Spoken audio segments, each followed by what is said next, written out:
Hey guys, it's Mike. I'm out here in our nation's capital. I just wanted to give you an update over the last couple of weeks' actions and events. Last week I was at home in the district and got to see one of the coolest things I've been able to experience in my lifetime, seeing now General Buzz Aldrin being promoted to a general. As you guys know, one of the first human beings to walk on the moon. He's 93 years old, an American hero, and to see him replace the Eagles on his shoulders with a star was one of the highlights of my career, of my lifetime, to be honest. So very cool to be home for that. We opened a very important joint simulation environment building up at Edwards Air Force Base. I joined Commanding Officer General Heiger for that event. Fantastic facility, a lot of amazing programs up there, as you know. We hosted 10 veterans to honor them at the Antelope Valley College graduation for veterans. Got to speak and meet their families, and just super proud of our veterans who may be a little bit older, but are still continuing their advanced education, getting great degrees and fantastic careers out there, many of them out at Plant 42, so it was a huge honor to speak with them.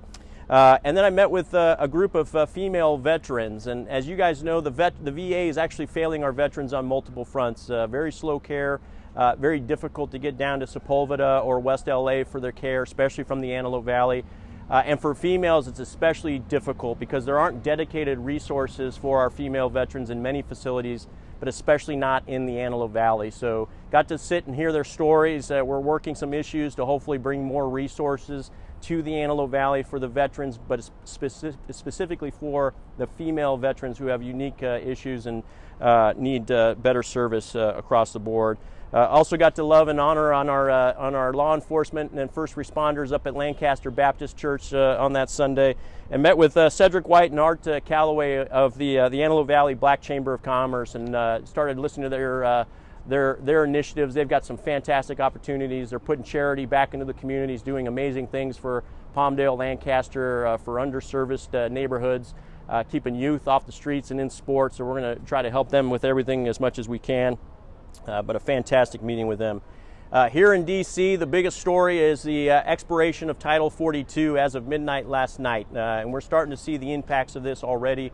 An order of magnitude number of folks crossing our border illegally being processed and then released into all 50 states across the union with almost zero accountability. This is a massive national security risk.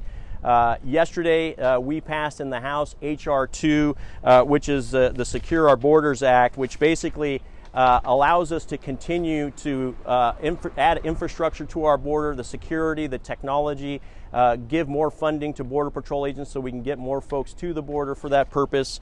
And it ends, which is the most important part, it ends this catch and release mentality where we're basically incentivizing people from across the planet to come across our southern border almost unaccounted for and release. This prevents them from coming in and prevents them from being released within our borders. It actually keeps people out. This will ultimately be a deterrent. And you guys know I'm a son of an immigrant. My dad immigrated here when he was 9 years old in 1959. We are a nation of immigrants. We need folks here for the purposes of not only making our culture more diverse, but also contributing to our workforce. So we need immigrants, and we should be promoting legal immigration. But this open border crisis right now is a massive humanitarian failure on the behalf of this administration right now. So we've got to stop the bleeding. We've got to make sure we secure our borders. A nation without secure borders is not a nation at all. And then we can start addressing the immigration processes and how we get people in here quicker with the opportunity to work and contribute to our society. So next week I'll be back here in Washington, D.C. We had the pleasure of also honoring the fallen law enforcement officers at the National Police Memorial site here with a great bike ride, and then some good speeches from the Republican Party. We can't support our law enforcement enough, and we've got to do everything in our power to make sure that we continue to fund law enforcement, but also enforce the laws that we all know are on the books. So with that, guys, I'll give you an update next week from D.C., and God bless you guys. Take care.